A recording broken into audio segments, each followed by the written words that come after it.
Catholic. He's probably there in where's the Magic Mountain?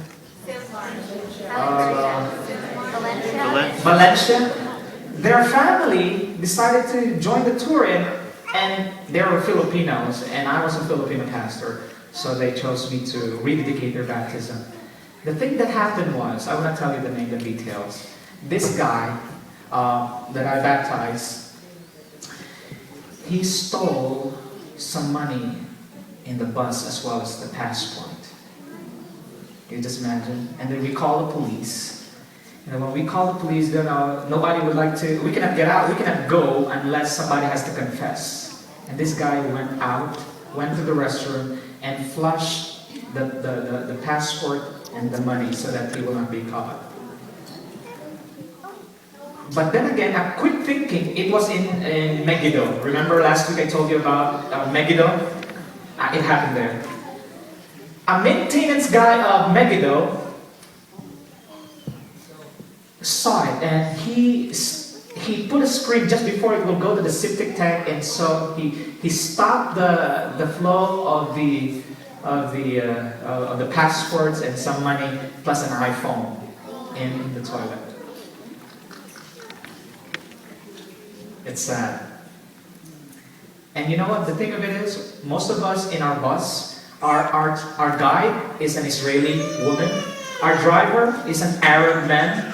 Most of us are Christians. I'm a Seventh-day Adventist. Some of them are evangelical. Some of them are Baptist. Some of them are Roman Catholics. We prayed in the bus and tried to forgive the man, the adult, the young adult. He's probably 23 or 24 years old. He has tattoos, and I talked to his mom, and we wanted him to feel and see that maybe he will be changed here. And the good news is that he gave his life to Jesus, and I baptized him in the Jordan. Isn't that amazing? I asked him to confess his sins. He asked for apology. Just imagine the hustle. The passports were wet. Money but it was all returned to the woman, part of our tour group. So that was happened. And now, traveling, going down south. This place is a very important city because this place is called Beth Shean. And this is the Roman city, part of the Decapolis, the 10 cities which the Roman Empire had conquered. But way back in the Old Testament, this place is very significant. Why? 1 Samuel chapter 31, Beth Shean. 1 Samuel, you don't need to open. I'll just like to give you a quick historical significance of this place. There is that, if you can see in the background, there's that ancient Roman, the Via Maris. Remember I told you about the Via Maris, the way of the sand or the way of the sea, where the Romans built so that they can continue trade, and it passes through from Egypt, going to Israel, going to the Mesopotamian or modern day Iraq. This place is also a major trading route. What is significant about this place? This is the place where the Old Testament tells us where Saul and his 3 sons. Because just behind this ancient city is what we call Mount Gilboa. Have you heard about the name? Yes. That is where Saul killed himself by killing himself by the sword, and his 3 sons were killed by an archer. They were defeated by the Philistines. And when the Philistines saw his body, they decapitated it, and then they hang their heads on this city, Beth Shean.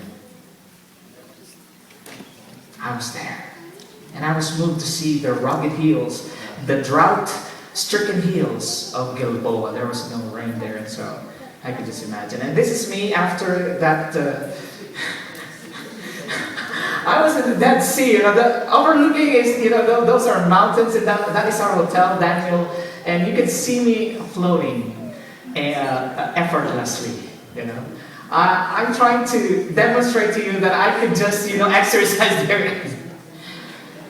The Dead Sea is the lowest point on planet Earth, 1,260 feet below sea level.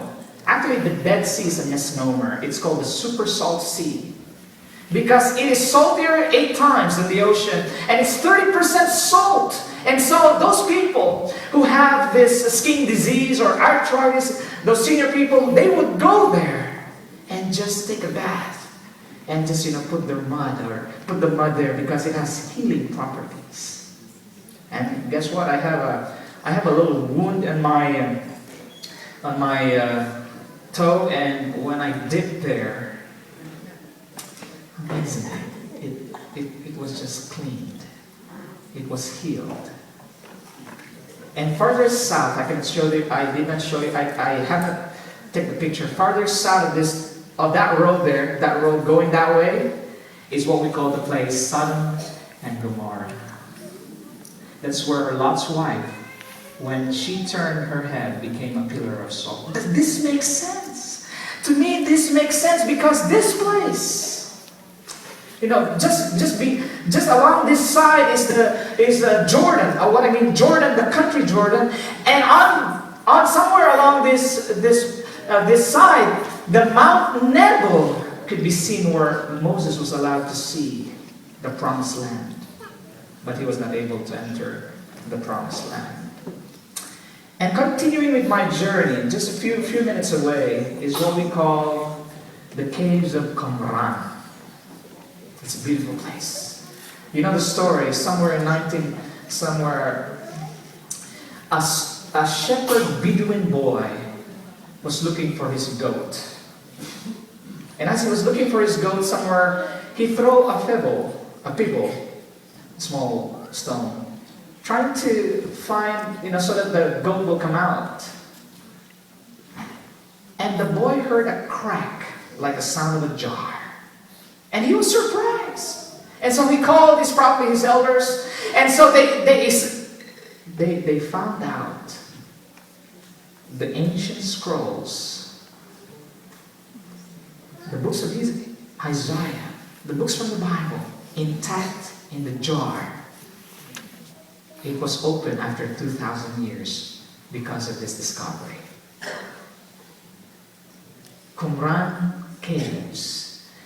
In this place, we can see the excavation where the Jewish sect, the Essenes, they were the sons of light, you can call them, where they would like to purify themselves from the influence of materialism and secularism and the worldly stuff, and so they congregate by themselves. They have their own libraries. What they do for their occupation is they just write the scriptures by hearing, and they are checking it by sight. Because when a rabbi or a scribe dictates, they have to be sure that every word is correct, every measurement is exact, and every word is exactly what the speaker is saying, or the dictator is saying.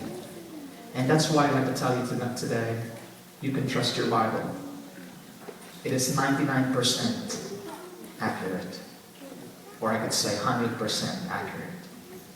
There was no adulteration, exactly how it was handed, thanks to this Jewish group of people in the Qumran community. I was there. Let you open your spiritual eyes and imagine. And in fact, I heard a story that John the Baptist might be one of those leaders of this sect in the earliest times, because they were called the sons of light. And just going through, I think there is